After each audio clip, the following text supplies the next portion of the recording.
Hello students, welcome to class 10th, chapter lesson subject economics, chapter development।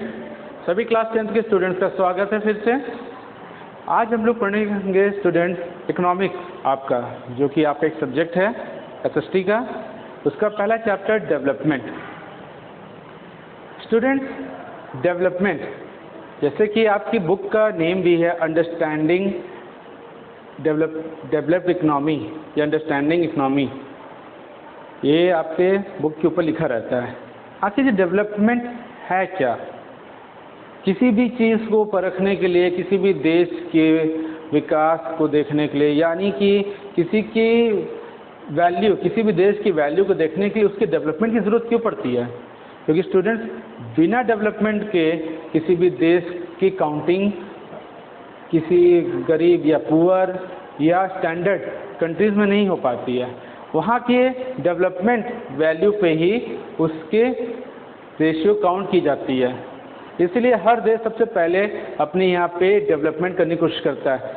जैसा कि हम जानते हैं कि इकोनॉमिक्स में 3 तरह के डेवलपमेंट दिए गए हैं, और वो है developed countries, under developed countries and developing countries, जो कि हम लोग बाद में जानेंगे। चलिए आइए पहले जानते हैं कि ये जो वर्ड है इकोनॉमिक्स है क्या। इकोनॉमिक्स जो वर्ड जैसे कहते हैं हिंदी में अर्थशास्त्र, है ना। The study of an economy, किसी अर्थव्यवस्था की स्टडी करना, अध्ययन करना। It is concern with the production, distribution and consumption of goods and services. ये कंसर्न यानी रिलेट करता है किससे? प्रोडक्शन, उत्पाद से, डिस्ट्रीब्यूशन, वितरण से, कंजम्पशन, उपभोग, किस चीज़ों का? वस्तु और सेवाओं का, यानी गुड्स और सर्विसेज का। गुड्स यहाँ पे कई तरह के हो सकते हैं, सर्विसेज भी कई तरह के हो सकते हैं, लेकिन यहाँ पे इकोनॉमिकल, नॉन इकोनॉमिकल गुड्स की भी हम बात कर सकते हैं, ठीक है। तो यहाँ पे अर्थशास्त्र है क्या? एक अध्ययन इकोनॉमी का, जो कि कंसर्न करता है हमारे उत्पाद, किस तरह के उत्पाद हम करते हैं, उसका वितरण कैसे करते हैं, किस प्रक्रिया में करते हैं, डिस्ट्रीब्यूशन सिस्टम क्या है, उसके चैनल्स क्या हैं, किसके माध्यम से किसके ज़रिए तक पहुंचाया जाता है, कंजम्पशन, कितने तरह से हम कंजम्पशन करते हैं, डायरेक्ट है कि इनडायरेक्ट है, कि उसको परचेज करके सेल करते हैं, कई तरह से कंज्यूम करते हैं। फिर गुड्स और सर्विसेज का, वो भी केवल वस्तु और सेवाओं का, इसके अलावा और किसी चीज़ को इसमें हम लोग काउंट नहीं कर सकते हैं। It includes analysis of different types of economic system. इसके अंदर क्या आता है student? It includes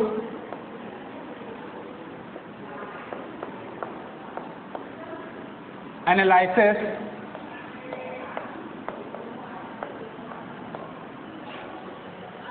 of different type of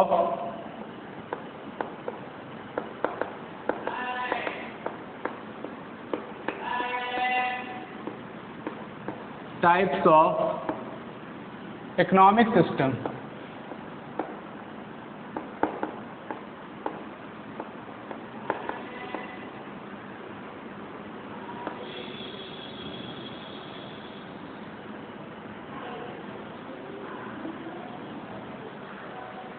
इसके अंदर हम लोग क्या समाहित करते हैं? एनालिसिस, यानी कि विश्लेषण। अलग अलग प्रकार के जितने भी अर्थव्यवस्थाएं हैं, उसकी जो व्यवस्था है, अलग अलग प्रकार के आर्थिक व्यवस्थाएं जो हैं, उसके विश्लेषण हम करते हैं इसमें, ये इकोनॉमिक्स के अंदर में ही। फिर और ये क्या क्या है देखिए, economic system, economic decision and implementation।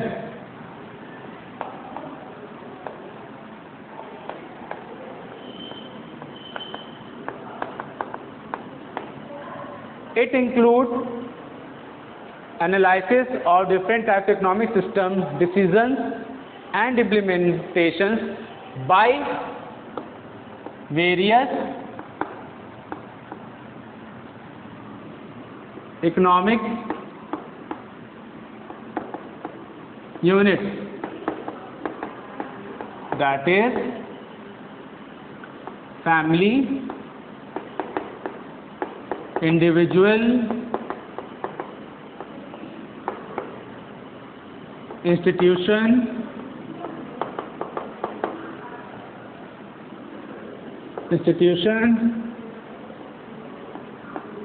government, etc. What it says, it includes analysis of different types of economic system. यानी कि इसके अंदर समाहित है कई प्रकार के जो विश्लेषण आर्थिक व्यवस्था के, ठीक है, जो कि डिसीजंस आते हैं, इसके निर्णय, इसमें बदलाव करना, implementation by various economic unit, यानी कि विभिन्न प्रकार के जो आर्थिक यूनिट्स होते हैं, जैसे कि फैमिली, इंडिविजुअल, इंस्टीट्यूशन, गवर्नमेंट।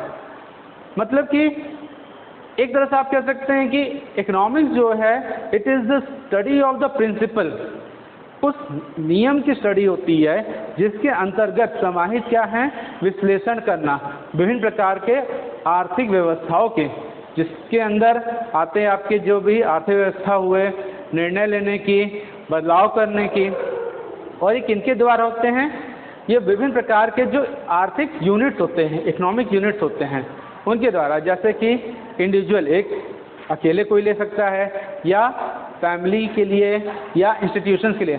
अब आपको बताते हैं कि यहाँ पे अकेले, जैसे आप अपनी सैलरी इनकम करते हैं, सैलरी इनकम करते हैं तो आप उस सैलरी को डिवाइड करते हैं कि उस महीने अपने घर का आपको बजट कैसे चलाना है, राइट। उसी तरह फैमिली जब कोई इनकम करती है तो कैसे हाउस वाइफ जो होती हैं वो फैमिली का बजट बनाती, कौन सी चीज़ों को कितने कितने पार्ट में डिवाइड करना है, कैसे उसका वितरण करना कि लोगों तक पहुँचे, फैमिली में हर एक को वो चीज़ मिल सके। फिर अब इसको हाई लेवल पे हम ले जाएं, इंस्टीट्यूशन लेवल पे हर चीज़ की व्यवस्था की जाती है इकोनॉमिकली। हम यहाँ पे इकोनॉमिक्स की बात करते हैं तो यहाँ पे मनी काउंटेड है। तो इंस्टीट्यूशन लेवल पे ले जाए तो इंस्टीट्यूशन लेवल पे मतलब कि मनी मैनेजमेंट कैसे करना है, कौन सी चीज़ें व्यवस्था करनी है, कैसे सर्विसेज देनी है, क्या प्रोवाइड करना है। फिर गवर्नमेंट हर साल अपना बजट पेश करती है।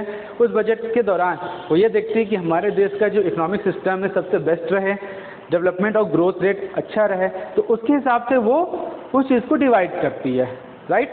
तो एक तरह से ये एक प्रिंसिपल भी है, it is the study of the principle. ये अध्ययन है उन नियमों का, उन प्रिंसिपल्स पे जिसपे ये इकोनॉमिक सिस्टम हमारी वैल्यू करती है। अब हम आते हैं इकोनॉमी होती क्या है। It indicate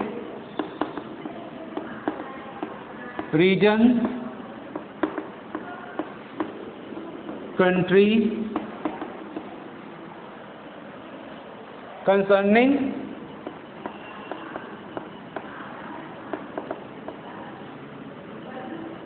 production,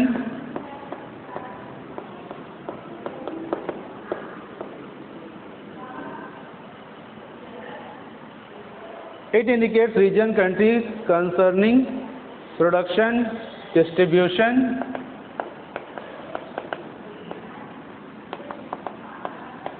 consumption,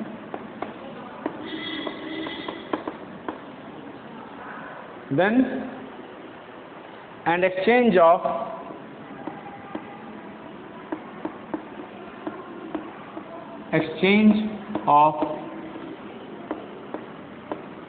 goods and services.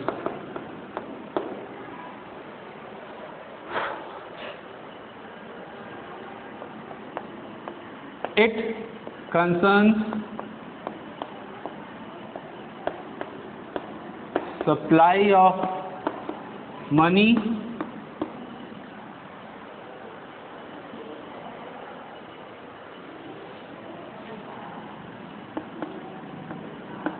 it is practical approach of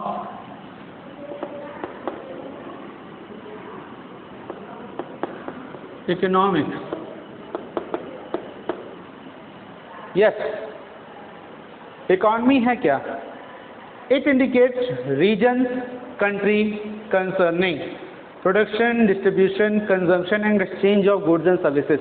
अभी तक हमने जाना इकोनॉमिक्स के बारे में कि इसमें भी प्रोडक्शन, डिस्ट्रीब्यूशन, कंजम्पशन और गुड्स और सर्विसेज होती है, लेकिन आपको बता दें ये स्टडी है, ये इकोनॉमिक्स, ये जो डेफिनेशन है इसकी स्टडी है, अध्ययन को कहा गया है, लेकिन ये जो इकोनॉमी है ये प्रैक्टिकल अप्रोच है।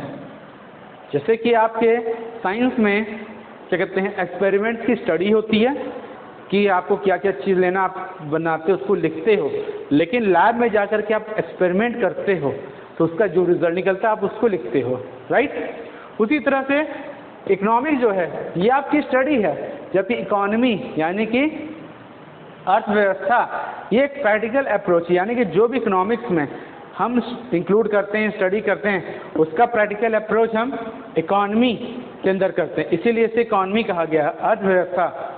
इट इंडिकेट्स रीजन्स, ये क्या इंडिकेट करता है, हमारा रीजन, कोई क्षेत्र, राष्ट्र, कंसर्निंग किससे जुड़ा रहता है, मतलब किसको कंसर्न करता है, ये किस चीज़ को, प्रोडक्शन, डिस्ट्रीब्यूशन, कंजम्पशन, यानी कि क्या उत्पाद होगा, किस प्रकार का उत्पाद है, कैसा उत्पाद है, उसका डिस्ट्रीब्यूशन चैनल सबसे बेस्ट कौन सा होगा, कंजम्पशन मेथड क्या होगा, किस तरह का है, और एक्सचेंज कैसे करना है गुड्स का सर्विसेज से, या सर्विसेज का गुड्स से, या exchange of value with goods, मतलब कि क्या उसकी वैल्यू होनी चाहिए, किस लागत पे वो होना चाहिए, ये सब हमारे गुड्स एंड सर्विसेज के अंतर्गत आता है, यानी value for money. It concern supply of money, यानी कि देश में, राष्ट्र में पैसे की सप्लाई कितनी होनी चाहिए, किस तरह से। जब हमारा आरबीआई, जब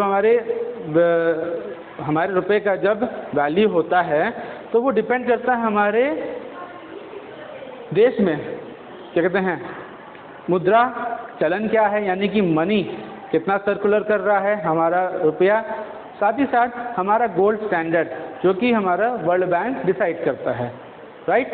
तो हमारे पास जितना गोल्ड स्टैंडर्ड जो मतलब कि हमारे पास रिजर्व में होगा, उस हिसाब से हम अपना मुद्रा यानी कि हमारी जो मनी है उसको प्रोड्यूस कर सकते हैं, छाप सकते हैं, प्रिंट कर सकते हैं। तो ये आप पे जो इकनॉमी है कि हमारे देश में सप्लाई मनी क्या है, कितनी है, ठीक है, इस पे जितने भी पॉलिसीज़ बनती है ये इकनॉमी इसी के बेस पे बनती है। ये सारी चीज़ें हमारी प्रैक्टिकल अप्रोच जो हमारे मतलब कि रियल लाइफ में होती है, ये आपका डेफिनेशनल अप्रोच है जो कि प्रिंसिपल्स पे आता है, लेकिन ये हमारा प्रैक्टिकल अप्रोच है। अब इसमें हम बताते चले कि किसी भी राष्ट्र की प्रैक्टिकल अप्रोच यानी कि इकनॉमी अगर जाननी हो तो इकनॉमी से हम जान क्या सकते हैं। कोई भी राष्ट्र अगर इकनॉमी हम जान ले तो उसे हम तीन चीज़ को डिवाइड करते हैं, या तो राष्ट्र हमारा विकसित है, डेवलप्ड इकॉनमी में आता है, या तो फिर वो डेवलपिंग है यानी कि विकासशील है, या अंडर डेवलप्ड है यानी अविकसित है। देखिए on this economy of a country based, पहला डेवलप्ड इकोनॉमी, पहला आता है डेवलप्ड इकोनॉमी। डेवलप्ड इकोनॉमी होता है क्या है,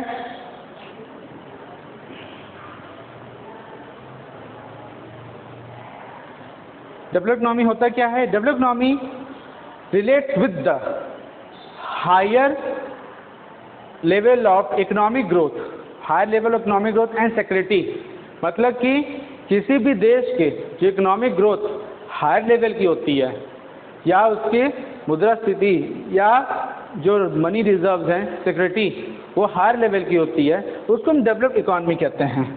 जैसे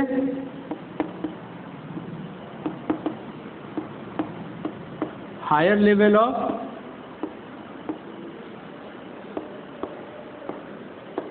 इकोनॉमिक ग्रोथ एंड सिक्योरिटी, मतलब कि ऐसा राष्ट्र जिसका इकोनॉमिक ग्रोथ हायर लेवल का हो और उसकी मुद्रा स्थिति यानी कि रिजर्व जो है सिक्योरिटी हायर लेवल का, उसको हम विकसित अर्थव्यवस्था में रखते हैं, यानी कि विकसित देश में, विकसित राष्ट्र में रखते हैं। ऐसे नेशंस को हम लोग डेवलप्ड कंट्रीज कहते हैं, जो कि आपका आता है ऑस्ट्रेलिया, सबसे अच्छा एग्जाम्पल है ऑस्ट्रेलिया। इसका जीडीपी पिछले वर्ष का जो था वो कुछ इस तरह था। जीडीपी इसकी डॉलर में थी 41,499 per capita income, per capita income.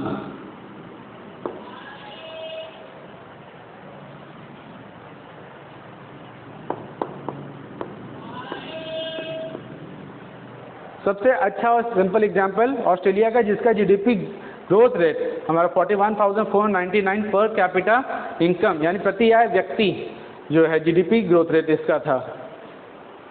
ये हो गया हमारा डेवलप्ड इकोनॉमी। सेकंड आते हैं हम डेवलपिंग इकोनॉमी में।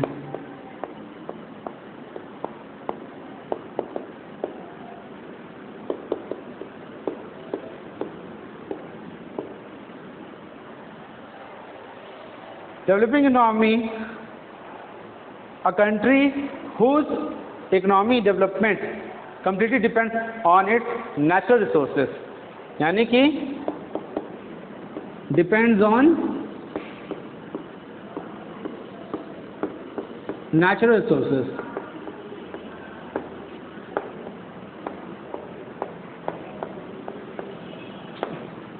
जिसकी कंप्लीट इकोनॉमी जो है उसकी नेचुरल रिसोर्सेज पे डिपेंड करती है, उसका इनकम ग्रोथ, उसकी आय ज़्यादातर नेचुरल रिसोर्सेज। इसमें हम एग्जांपल ले सकते हैं अफगानिस्तान, इंडिया, सबसे अच्छा एग्जांपल है अफगानिस्तान और इंडिया का।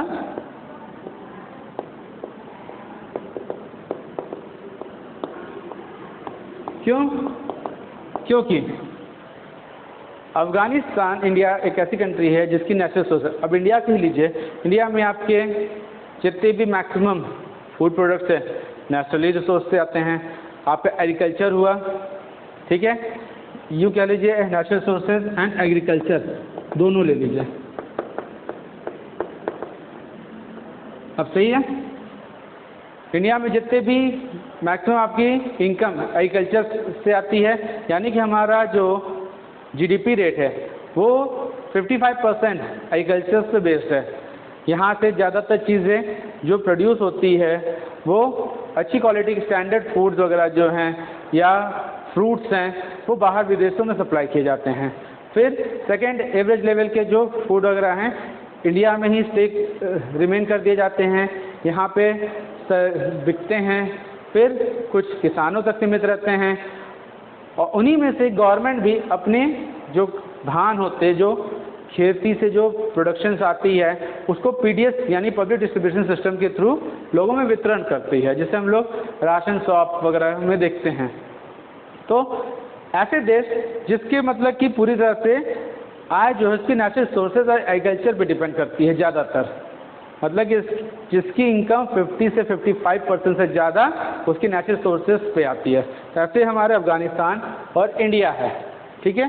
थर्ड हम आते हैं अंडर डेवलप्ड इकोनॉमी।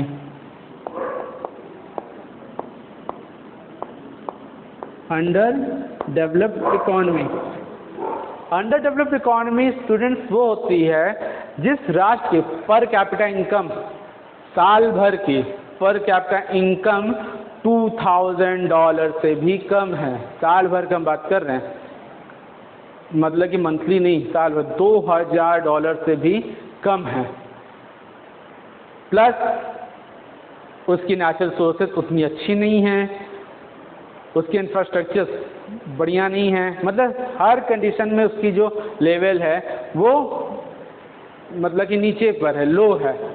तो ऐसी कंट्रीज़ जो ज़्यादातर अंडर डेवलपमेंट कंट्रीज़ में आती हैं वो अक्सर जैसे पाकिस्तान जैसी कंट्रीज़ हुई या और भी उसके जैसे देश हुए वो हैं। यहाँ पे हम सीधा एग्जांपल पाकिस्तान जैसी कंट्रीज़ का दे सकते हैं,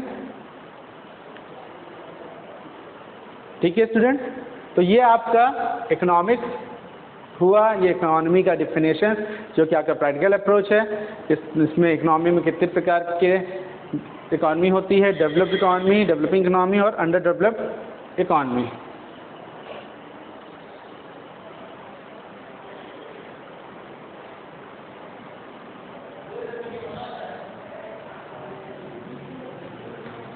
Students, now next one is HDI. The same topic continue, development. HDI. What is HDI? Students, आपको ध्यान होगा ह्यूमन डेवलपमेंट इंडेक्स, ये वर्ड अक्सर यूनाइटेड नेशन डेवलपमेंट रिपोर्ट में बोली जाती है। ये ऐसी रिपोर्ट होती है जिसमें पूरे वर्ल्ड के जो HDR यानी कि ह्यूमन डेवलपमेंट रिपोर्ट जज की जाती है, किस राष्ट्र का क्या पोजीशन है। इसमें कंट्रीज़ का जो चीज़ होता है 4 लेवल पे फेज देखा जाता है कि वहाँ के लोगों का लाइफ स्पैन क्या है, उनका एजुकेशन कैसा है, उनका पर कैपिटा इनकम क्या है और उसका ग्रॉस नेशनल इनकम क्या है। आइए देखें, इसको ऐसे डिफाइन करेंगे, it is a statistic composite index of life, education and per capita income. It is a statistic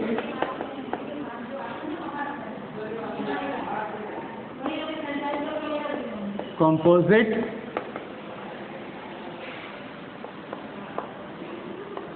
index of life, education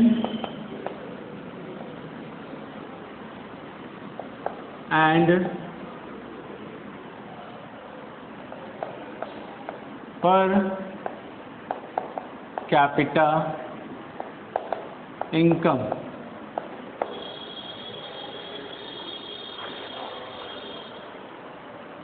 which are used to rank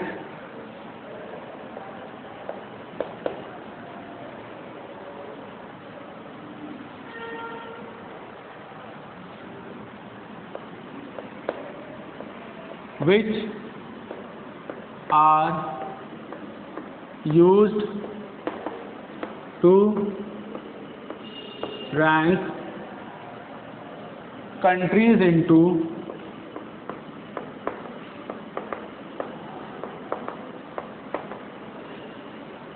4 tiers, 4 tiers भी कहते हैं इसको, या 4 टायर्स। मीन्स एक ऐसा statistics composite index कहलाता है, मतलब कि इसकी ये एक रिपोर्ट होती है, इसको हम लोग ह्यूमन डेवलपमेंट इंडेक्स रिपोर्ट भी कहते हैं। HDI ह्यूमन डेवलपमेंट इंडेक्स एक स्टैटिस्टिक कंपोजिट इंडेक्स होता है जो कि किस चीज़ का, किसी के जीवन का, लाइफ का, शिक्षा स्तर का या प्रति आय व्यक्ति का, जिसका इस्तेमाल which are used to rank countries, किसी भी राष्ट्र को मतलब कि रैंकिंग करने के लिए होता है।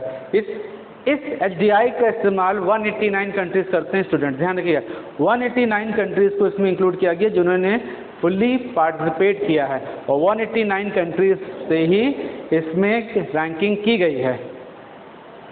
इसको डेवलप किसने किया था?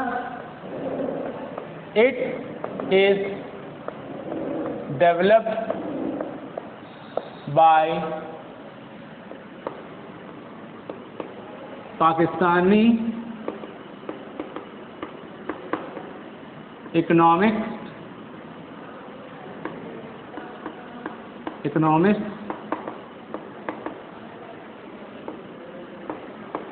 महबूब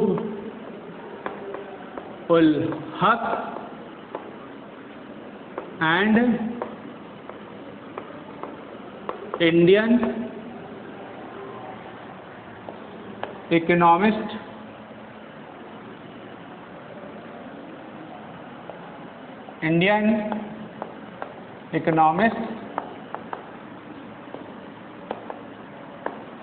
अमर्त्य सेन। इसको पाकिस्तानी इकोनॉमिस्ट महबूब उल हक और साथ में इंडियन इकोनॉमिस्ट अमर्त्य सेन ने मतलब डेवलप किया था इस रिपोर्ट को, मतलब इस HDI को। इसका जो 4 टायर बेस्ड है वो क्या क्या है ये देख लीजिए। 4 टायर बेस्ड जिसको कहा गया है 4 टियर्स, जिसमें आपका पहला आता है लाइफ स्पैन, मतलब कि जीवन स्तर, मतलब जीवन कितना, मतलब जीवन जीते हैं लोग, लाइफ स्पैन। फिर हायर एजुकेशन, उस राष्ट्र का हायर एजुकेशन लेवल क्या है। फिर हम आते हैं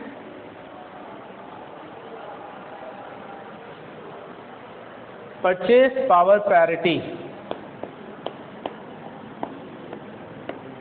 परचेज पावर पैरिटी। फिर लास्ट में आते हैं हम लोग ग्रॉस नेशनल इनकम। ये 4 टायर्स यानी 4 चीज़ पे निर्भर करता है HDI रिपोर्ट। किसी भी देश की HDI रिपोर्ट इन 4 चीज़ पे डिपेंड करती है। पहला लाइफ स्पैन, यानी कि वहाँ पे लोगों के मतलब कि ज़्यादा जीने की संभावना कितनी है, वो लाइफ स्पैन क्या है। जैसे किसी देश में मैक्सिमम लोग एवरेज लेवल पे 60 से 65 ईयर तक जीते हैं, किसी में 70 से 75, किसी में 50 से 55। तो ये लाइफ स्पैन वहाँ की हेल्थ के बारे में अच्छा खासा बता देता है कि वहाँ पे लोगों के हेल्थ सिस्टम क्या है। सेकंड, हायर एजुकेशन सिस्टम क्या है वहाँ पे, मतलब कि वहाँ पे एवरेज लेवल एजुकेशन जो है ज़्यादातर लोग किस लेवल तक पढ़ाई किए हैं। तो ये हायर एजुकेशन, जैसे कि अक्सर आज के दौर में देखें इंडिया में तो कुछ लोग, मैक्सिमम लोग क्या कहते हैं PG हैं, कुछ जगह पे PG से कम हैं, यानी कि अंडर ग्रेजुएट है, कुछ पोस्ट ग्रेजुएट है। तो ये हायर एजुकेशन मतलब कि उस राष्ट्र में लोगों की हायर मतलब कि उच्च शिक्षा स्तर क्या है ज़्यादातर लोगों के। तीसरा हम आते हैं purchase power parity. Purchase power parity क्या है, यानी कि खरीदने की क्षमता, जो ताकत होती है, मतलब कि एक उस देश का जो इंडिविजुअल इंसान है उसकी खरीदने की क्षमता योग्य कितनी है, मतलब इन्वेस्टमेंट्स वो कितना कर सकता है मैक्सिमम। तो ये परचेज पावर पैरिटी पे डिपेंड करता है। और आखिरी होता है ग्रॉस नेशनल इनकम, उस राष्ट्र की आय क्या है, उस राष्ट्र की आय क्या है। ये 4 चीज़ पे हमारा जो है HDI पूरी तरह से निर्भर करता है। और इसी के HDI रिपोर्ट पर यूनाइटेड नेशनल डेवलपमेंट जो है रिपोर्ट तैयार की जाती है, जिसे ह्यूमन डेवलपमेंट रिपोर्ट कहते हैं हम लोग। यूनाइटेड नेशन एक डेवलपमेंट रिपोर्ट तैयार करती है जिसे हम लोग ह्यूमन डेवलपमेंट रिपोर्ट कहते हैं, HDR, ठीक है। इसी HDI के बेस पे पूरी बनती है, जिसमें हर कंट्री की एक रैंकिंग निकाली जाती है। अब अगर हम बात करें 189 कंट्रीज जो हैं इस रैंकिंग में रखे गए हैं, इस रैंकिंग में 189 कंट्रीज को रखा गया है, ठीक है। ये सबसे बड़ा यूज होता है, it is useful to UNDP for human development report. Human development report बनाने के लिए होता है UNDP के लिए, जिसमें 189 कंट्रीज ने पार्टिसिपेट किया है। इंडिया की अगर प्रेजेंट रैंक कहा जाए, यानी कि हम बात कर रहे हैं 2019 की, 2019 में भारत का रैंकिंग कितना था अकॉर्डिंग टू HDR। HDR के अकॉर्डिंग यानी HDI के अकॉर्डिंग भारत की रैंक कितनी थी, ये थी 129 पोजीशन आउट ऑफ 189 कंट्रीज, यानी 129वां पोजीशन भारत का था हमारे 189 कंट्रीज में। यानी कि अगर स्टैंडर्ड देखा जाए भारत का तो 2019 रिपोर्ट के अनुसार ये सही है, ये 2019 की HDI रिपोर्ट है, ठीक है, जो कि यूनाइटेड नेशन डेवलपमेंट ने जारी किया था। तो भारत की रैंकिंग 129 नेशंस में आती है, यानी कि टॉप 130 नेशंस में भारत आता है। 2018 की रिपोर्ट देखें तो उस समय वो अगर 2018 की रिपोर्ट देखेंगे, अगर अकॉर्डिंग टू 2018 की रिपोर्ट देखेंगे तो भारत 130th पोजीशन पे था, लेकिन बाद में वो 19 में 1+ हो गया। अभी करंट रिपोर्ट का नहीं पता, लेकिन ये लास्ट रिपोर्ट अभी इसकी ये है। अब हम बात करते हैं डेवलपमेंट है क्या। इतनी देर से हम लोगों ने एसडीआई जाना, इकोनॉमिक्स जाना, इकोनॉमी जाना और तरह तरह के राष्ट्रों के जो इकोनॉमी होती है वो जाने, लेकिन अब हम आते हैं आपको बताने डेवलपमेंट है क्या। डेवलपमेंट अगर कहा जाए ये वर्ड डेवलपमेंट, ये किस चीज़ पे बेस्ड है? ये बेस्ड है आपके देश के एजुकेशन पे, आपके फैसिलिटीज़ पे, आपके एजुकेशन पे, फैसिलिटीज़ पे, इंफ्रास्ट्रक्चर्स पे,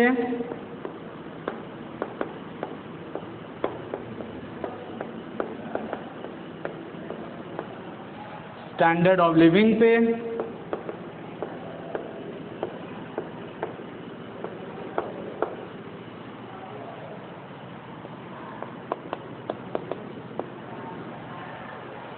मतलब कि हमारा डेवलपमेंट एजुकेशन पे, यानी कि हमारी शिक्षा लेवल क्या है, क्या स्तर है, शिक्षा किस तरह से मिल रही है, फैसिलिटीज़ कितनी सुविधाएं हमारे राष्ट्र में हैं, किस प्रकार की हैं, इंफ्रास्ट्रक्चर्स जो कि roadways, railways, transport, air systems जितने हैं, ये सारी इंफ्रास्ट्रक्चर्स, स्टैंडर्ड्स ऑफ लिविंग, लोगों का जीवन स्तर किस प्रकार का है, मतलब रहने का स्तर किस तरह से है, क्या खाते हैं, क्या चीज़ की व्यवस्था वो अपने लिए कर पाते हैं, और साथ ही साथ उनका ये देखा जाता है कि उनमें समानता है, इक्वालिटी, मतलब कि उस राष्ट्र में उनके ये जो है इक्वालिटी क्या है, समानता है कि नहीं, किस चीज़ में समानता रखी गई है, कहाँ पे नहीं।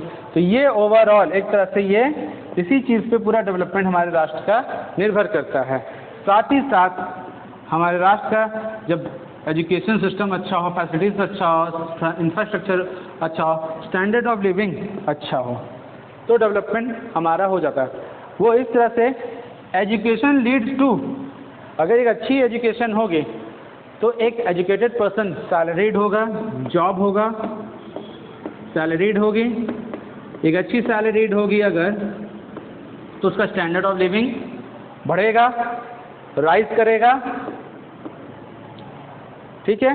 ही इज़ कैपेबल टू पे टैक्स, वो टैक्स पे करने लायक होगा, जिससे कि गवर्नमेंट जो है उसको फैसिलिटीज, पब्लिक से जो भी टैक्स और रेवेन्यूज़ आते हैं गवर्नमेंट उसी से ही देश की इंफ्रास्ट्रक्चर और फैसिलिटीज़ प्रोवाइड करती है। तो ये फैसिलिटीज़ और इंफ्रास्ट्रक्चर गवर्नमेंट पब्लिक से ही, जो उनके टैक्स से कमाएगी, जो भी गवर्नमेंट का इनकम होगा वो उसी को ही प्रोवाइड करेगी।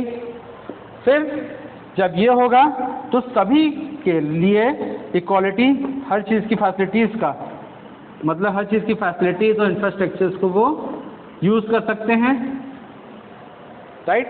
तो इसीलिए इसे ओवरऑल डेवलपमेंट कहा गया। ये चैप्टर जो आपका इकोनॉमिक्स है इन्हीं सब चीज़ों पे बेस्ड है। ये एक तरह का विशेष सर्कल है जो एक दूसरे पे घूमता रहेगा, इसको भी हम आगे जानेंगे, ठीक है।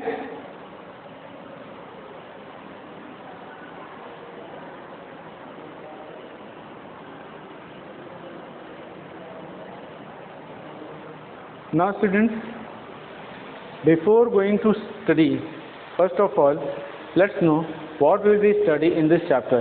हम लोग आगे बढ़ें इससे पहले हम लोग पहले ये जान लें कि इस चैप्टर में अभी तक जो हम लोगों ने पढ़ा वो एक नॉर्मल बेसिक था। अब हम जानेंगे कि इस चैप्टर में जो डेवलपमेंट है आपकी बुक में दिया है उसके अंदर हम लोग पढ़ेंगे क्या। पहला आपका जो टॉपिक हम कवर करेंगे that is principal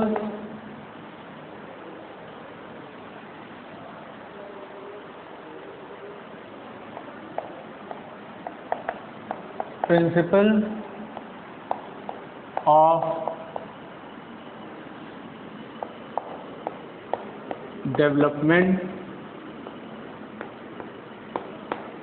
developmental goals second है comparison of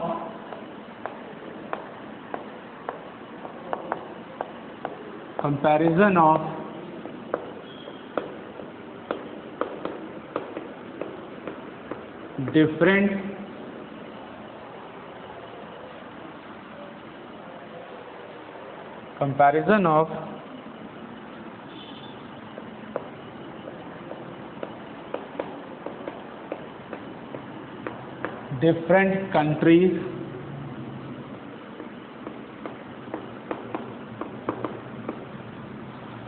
on the basis of development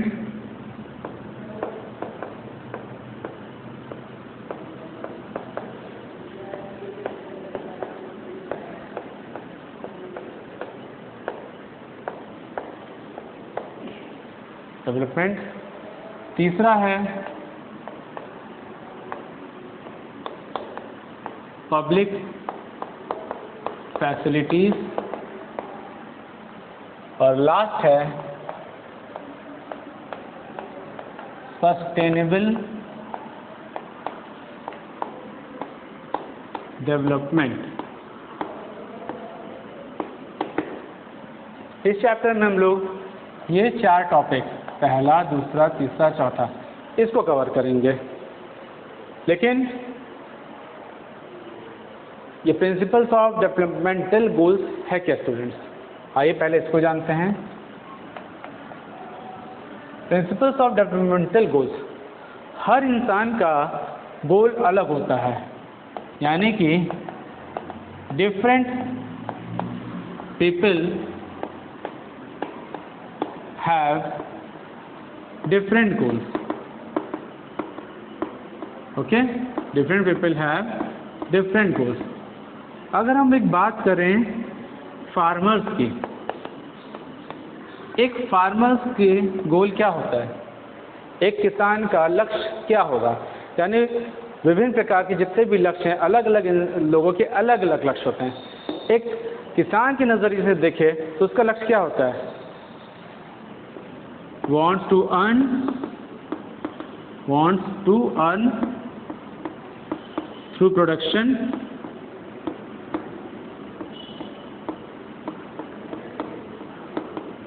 of crop on his field, मतलब अपनी खेत पे फसल का उत्पाद करके अर्न करना चाहता है, इसका लक्ष्य ये होता है। ठीक है, ये तो एक किसान का लक्ष्य रहा।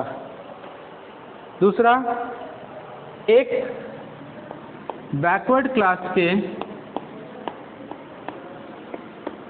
आदिवासी का क्या लक्ष्य होगा? एक बैकवर्ड क्लास के आदिवासी का क्या लक्ष्य होगा? He wants to study so that he get a proper job, earn and to be recognized by everyone with respect। एक बैकवर्ड क्लास के आदिवासी का लक्ष्य क्या होगा? वो चाहता है कि वो पढ़ाई करे, शिक्षित हो करके एक अच्छी जॉब पाए, अर्न करे, पैसा कमाए और लोगों के द्वारा सोसाइटी में उसकी पहचान हो सके एक इज्जत के साथ। एक बैकवर्ड क्लास के आदिवासी क्या चाहता है कि वो एक अच्छा शिक्षा प्राप्त करे, उसको एक अच्छी नौकरी मिल सके, वो पैसा कमा सके, उसकी एक पहचान यानी आइडेंटिफिकेशन हो सके और समाज में उसका एक इज्जत हो। तीसरा देखें हम किसी क्या कहते हैं, अगर गवर्नमेंट के नज़रिए से देखें, डेवलपमेंट का मतलब क्या है गवर्नमेंट के लिए?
गवर्नमेंट की नज़र में उसका लक्ष्य क्या है डेवलपमेंट का? Wants to modernise small towns, छोटे छोटे जो शहर हैं उसको मॉडर्नाइज करना चाहती है, यानी कि आधुनिक करना चाहती है, जिसके ज़रिए बेस्ट इन्वेस्टमेंट प्रोजेक्ट, मतलब एक अच्छा इन्वेस्टमेंट प्रोजेक्ट लगा करके वो गवर्नमेंट जो है लोगों का शहरों को मॉडर्नाइज करना चाहिए। अब इसमें प्रॉब्लम क्या आता है? मॉडर्नाइज वर्ड है, मॉडर्नाइज, ओके।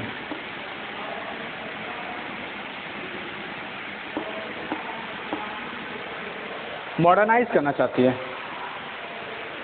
और वो सभी इंफ्रास्ट्रक्चर चलाते हैं। अब जैसे कि रोड, जब गवर्नमेंट सड़कें बनवाती है तो उन सड़कों के रास्ते में कभी कभी लोगों के घर आ जाते हैं। गवर्नमेंट की नज़र में तो गवर्नमेंट अपना लक्ष्य पूरा कर रही है डेवलपमेंट के लिए, लेकिन उस रास्तों पे जैसे कि हाल ही में आप लोग का हुआ था कि जहाँ जहाँ गवर्नमेंट ने सड़कें बनवाई वहाँ रोड चौड़ी करवाने के चक्कर में कई वो घर चले गए। तो ये रोड का कंस्ट्रक्शन जब करवाती है गवर्नमेंट, तो गवर्नमेंट तो उस शहर को मॉडर्नाइज करे, लेकिन वहाँ के लोकल्स को ये लक्ष्य नहीं समझ में आता, ये उनका लक्ष्य नहीं था। डैम, जब गवर्नमेंट डैम का कंस्ट्रक्शन करवाती, न जाने कितने लोगों के खेत वगैरह को वो ऑक्यूपाई करने की कोशिश करती, जिससे कि डैम के लिए एक रिजर्वायर बनाया जा सके और फिर वो डैम का पानी पूरे उस राज्य को मिलता है या कई राज्यों को मिलता है। लेकिन उस डैम को बनाने के लिए कितने क्रॉप फील्ड, कल्टीवेटेड फील्ड जो होते हैं उसको ऑक्यूपाई करती है। तो वहाँ पे उन किसानों के लिए जब ये डैम के प्रोजेक्ट आते हैं वो उनके लिए नुकसानदायक होते हैं। जब बड़े बड़े शहरों में गवर्नमेंट कुछ मॉल्स वगैरह के लिए कंस्ट्रक्शन प्रोजेक्ट लाती है तो उसमें बिग बिजनेसमैन जो होते हैं, इन्वेस्टर्स होते हैं, मार्केटिंग इन्वेस्टर्स होते हैं, उनके लिए फ़ायदा होता है। लेकिन लोकल्स लोग जो होते हैं, जैसे कि लोकल बिजनेसमैन होते हैं, उनके लिए नुकसानदायक होता है। तो इसलिए हमने कहा कि रोड हो, डैम्स हो या मॉल्स हो, वहाँ के लोकल लोगों को अक्सर इससे परेशानी होती है। तो अलग अलग लोगों का लक्ष्य अलग अलग नज़रिए से है।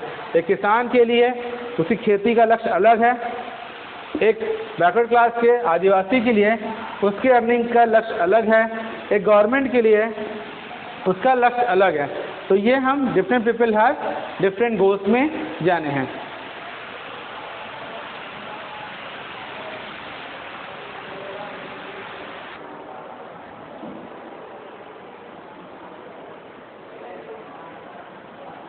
Under different people have different goals, इसी में अभी हमने जाना था कि पहला जो गोल्स होता है एक फार्मर्स के लिए, सेकंड जो गोल्स डिफरेंट है आदिवासी के लिए, थर्ड गवर्नमेंट के लिए। अब इसी के अंतर्गत इंक्लूड है एक वो पार्ट जिसमें peoples looks at mix of goals. कुछ लोग ऐसे होते हैं जिनको अपने लक्ष्य जो होते हैं उसमें वो मिक्स चाहते हैं, मतलब कि उनको ये सारी चीज़ें जब मिलेगी उनका मेन मकसद उसी लक्ष्य के लिए होता है। जैसे कि एक वर्किंग पर्सन के लिए या वुमेन्स के लिए सबसे मेन क्या होता है? वर्किंग पर्सन्स के लिए उनका मिक्स ऑफ गोल्स क्या है कि उनकी जो भी जॉब है वो सिक्योर रहे। Job security means secure for long term, secure for long term, मतलब कि इस सिक्योरिटी में वो चाहते हैं, वो ये लक्ष्य देखते हैं कि उनकी वो जॉब लंबे समय तक सिक्योर रह सके, साथ ही साथ उनका प्रमोशन उनके वर्क के ऑर्डर पे होता रहे, ऑन बेस्ट वर्क, जो मतलब कि वो कार्य कर रहे हैं उस पर उनको प्रमोशन मिलता रहे। इसी में वो चाहते हैं कि जहाँ भी वो वर्क करें उनकी सैलरी, स्टैंडर्ड ऑफ सैलरी हमेशा हायर रहे।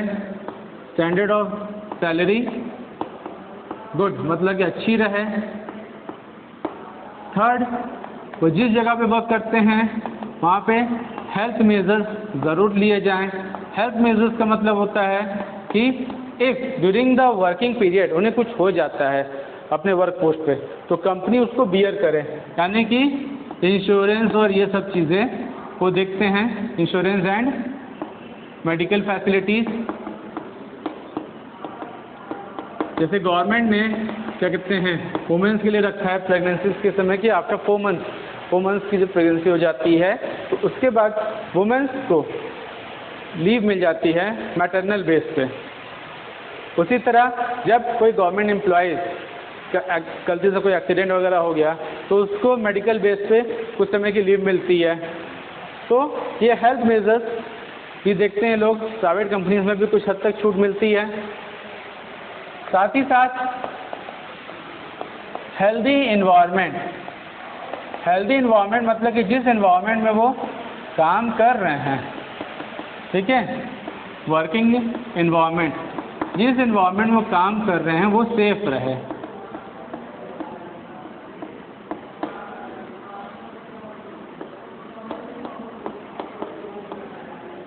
Must be safe. जिस इन्वायरमेंट में वो काम कर रहे हैं वो इन्वायरमेंट हमेशा सेफ रहे, मतलब कि उनको सारी फैसिलिटीज़ जो है एक हेल्दी इन्वायरमेंट की मिल सके। और आखिरी में आता है वर्किंग आवर्स। एक फिक्स वर्किंग आवर्स होनी चाहिए, किसी भी कंपनी में एक फिक्स वर्किंग आवर्स होती है, ठीक है स्टूडेंट, जिसके ड्यूरेशंस में वर्क करने पे उनको वो सैलरी मिलती है।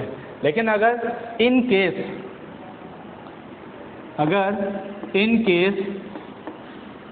कंपनी एक्स्ट्रा आवर्स लेती है, उनसे एक्स्ट्रा आवर्स ऑफ वर्क लेती है, तो उनको उसका एक्स्ट्रा आवर्स को पे करना पड़ता है, एक्स्ट्रा पे।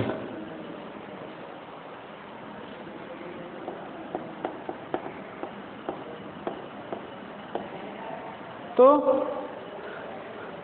जो लोग मिक्स ऑफ गोल्स देखते हैं, वर्किंग पर्सन जैसे, वो देखते हैं कि जॉब सिक्योरिटी रह सके, सिक्योर रह सके लंबे समय के लिए, प्रमोशन उनके अच्छे कार्य के लिए होता रहे, सैलरी उसकी स्टैंडर्ड ऑफ सैलरी एक अच्छी स्टैंडर्ड रहे, हेल्थ मेजर्स, इंश्योरेंस और मेडिकल फैसिलिटीज़ दे सके, हेल्दी इन्वायरमेंट रहे, वर्किंग इन्वायरमेंट जो है हमेशा सुरक्षित रहे, और साथ ही साथ वर्किंग आवर्स यानी फिक्स वर्किंग आवर्स होनी चाहिए, जिससे कि कंपनी अगर उनसे कोई एक्स्ट्रा वर्क, एक्स्ट्रा आवर्स लेती है तो उनको वो एक्स्ट्रा पे कर सके।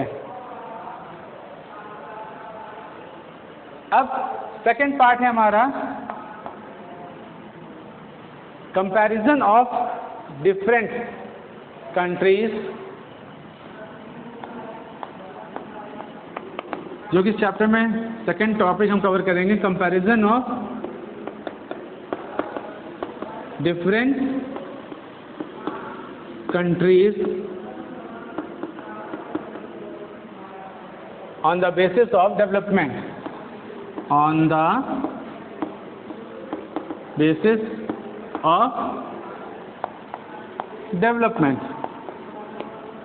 अब डेवलपमेंट का अगर बेस कहा जाए स्टूडेंट्स, डेवलपमेंट का बेस क्या क्या रहता है? एक कंट्री का जो डेवलपमेंट बेस है वो क्या हो सकता है, उसको कंपेयर करने के लिए ध्यान रखिएगा, जब भी कोई कंट्रीज को कंपेयर किया जाता है तो उसके कुछ गाइडलाइंस होती है कंपैरिजन्स की, उस कंपैरिजन के बेस पे ही हम उस गाइडलाइंस के बेस पर ही हम उसको कंपेयर करते हैं।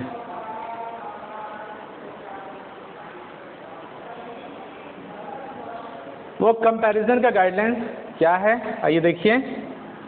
पहला होता है नेशनल इनकम के बेस पे, दूसरा है ग्रॉस नेशनल इनकम के बेस पे, तीसरा आता है पर कैपिटा इनकम के बेस पे, चौथा है लिटरेसी रेट, पांचवा है इन्फेंट रेट,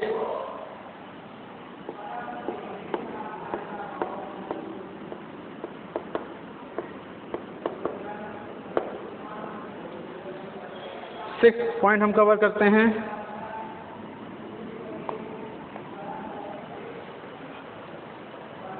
पॉपुलेशन,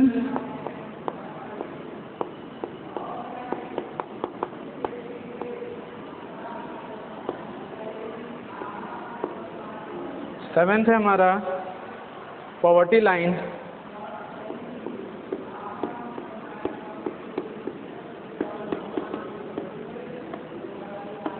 और लास्ट है हमारा डेथ रेट। ठीक है,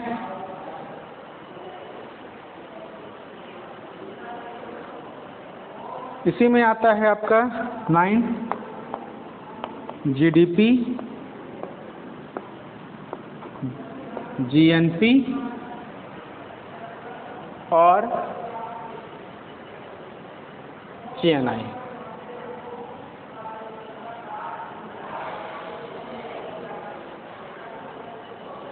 ओके स्टूडेंट्स, तो national income, gross national income, per capita income, literacy rate, infant mortality rate जैसे हम लोग कहते हैं infant rate, population, poverty line, death rate, GDP यानी कि gross domestic product, GNP gross national product, इसके बेस पे हम किसी भी कंट्रीज़ को कंपेयर करते हैं दूसरे कंट्रीज से। ठीक है, नेक्स्ट वीडियो में हम लोग इसी के बारे में डिस्कस करेंगे।